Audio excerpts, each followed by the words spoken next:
Bienvenue à toutes et à tous, vous êtes bien sur Grand Littoral TV, merci de nous rejoindre pour cette nouvelle édition d'information. Et l'actualité, c'est le département du Nord placé en alerte sécheresse jusqu'au 30 juin par la préfecture. Seul le littoral dunkerquois n'est qu'en vigilance sécheresse. Il y a donc de lourdes restrictions d'eau ailleurs imposées pour préserver les nappes phréatiques. Il est par exemple interdit d'arroser les pelouses, jardins, terrains de sport, stades et golf de 9 heures à 19 heures. Il est aussi interdit de laver sa voiture ou de remplir les piscines à ces mêmes horaires. L'irrigation agricole est restreinte et les fontaines publiques doivent être fermées. C'est la première fois que de telles décisions sont prises si tôt dans l'année. Les 2 années précédentes, ces mesures étaient décidées en juillet ou en août. Plus d'explications tout de suite avec Lucie Lavogier de la direction départementale des territoires et de la mer. Elle a été jointe par téléphone par Xavier Sidi. Ce sont des niveaux de nappe qu'on mesure. On s'est regardé à chaque endroit si la nappe elle est inférieure à son niveau normal, si elle est très inférieure ou pas. Donc là en ce moment on a effectivement beaucoup de niveaux qui sont jugés très bas par le BRGM. Et donc ça peut être 1 mètre, 2 mètres, mais voilà, ça peut fluctuer de plusieurs mètres en fait en dessous du niveau normal, mais ça dépend vraiment des endroits. Ce que je peux vous chiffrer, ce serait le déficit pluviométrique qui atteint par endroit 29%, enfin quasiment 30% de la pluie normale, quoi. C'est-à-dire qu'il manque, il a plu quasiment un tiers de moins que ce qui pleut normalement sur la période de octobre à mars. On prend maintenant la direction d'Onscott et il y a une décision qui vient d'y être prise et qui va faire des jaloux dans d'autres communes de la région.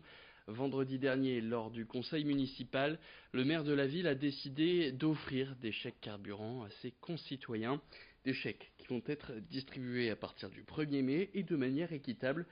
Les montants varieront selon la distance du trajet domicile-travail. Ceux qui ont un boulot le plus près d'Onscott recevront une aide de 20 euros, aide qui peut aller jusqu'à 80 euros. Une opération pouvoir d'achat à Onscott qui a pu être financée grâce à un don de 100 000 euros d'une association qui a été fait à la commune. Hervé Saison revient sur cette décision qu'il a prise lors du dernier conseil municipal au micro de Marine Kijek. On va démarrer pour le colis de Pâques, donc pour les retraités, puisqu'on leur offre un colis à Pâques, et donc on va profiter de cette occasion pour doubler le chèque qu'on remet à cette occasion-là, qui bénéficiera aussi au commerce de la ville, notamment au marché hebdomadaire. Et puis ensuite, le 1er mai, à l'occasion de la fête du travail, nous remettrons ici même en mairie les médailles du travail.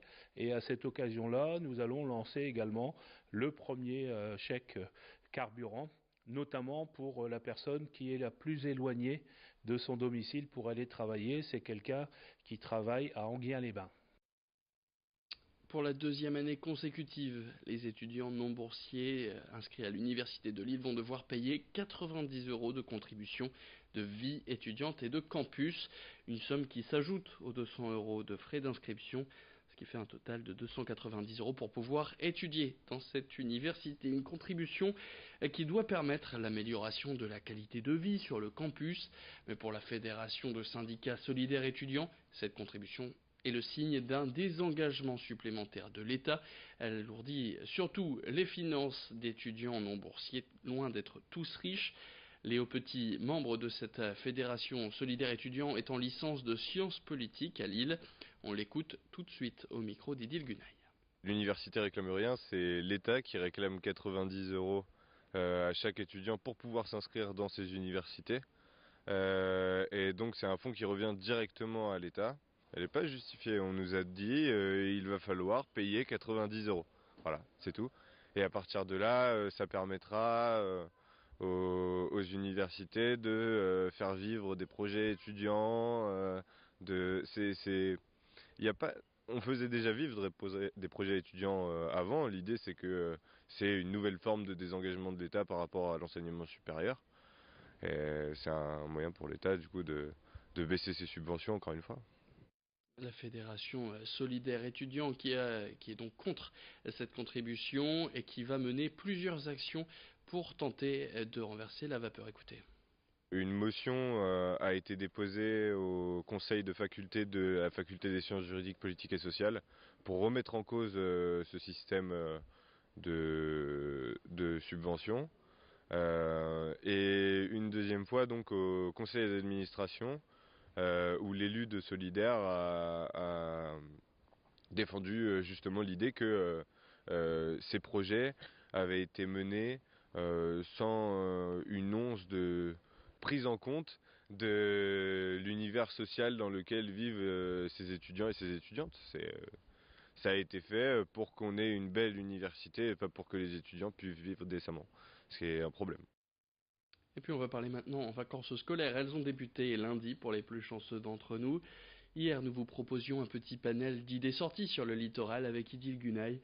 Eh bien, dans cette édition, on va parler plus spécifiquement idées sorties, mais cette fois spécifiquement dans l'Audomarois.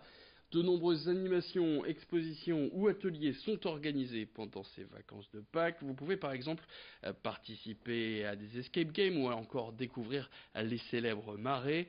Les activités pour les jeunes et moins jeunes sont donc nombreuses. Pour en parler, Marine Kijek a rencontré Karine Delplace de l'Office de tourisme de Saint-Omer. Je vous propose tout de suite de l'écouter. Il y a des ateliers nature, il y a des balades évidemment dans le Marais, particulièrement adaptées pour les familles et pour les enfants. Il y a aussi des activités en intérieur, parce qu'il ne fait pas non plus toujours beau.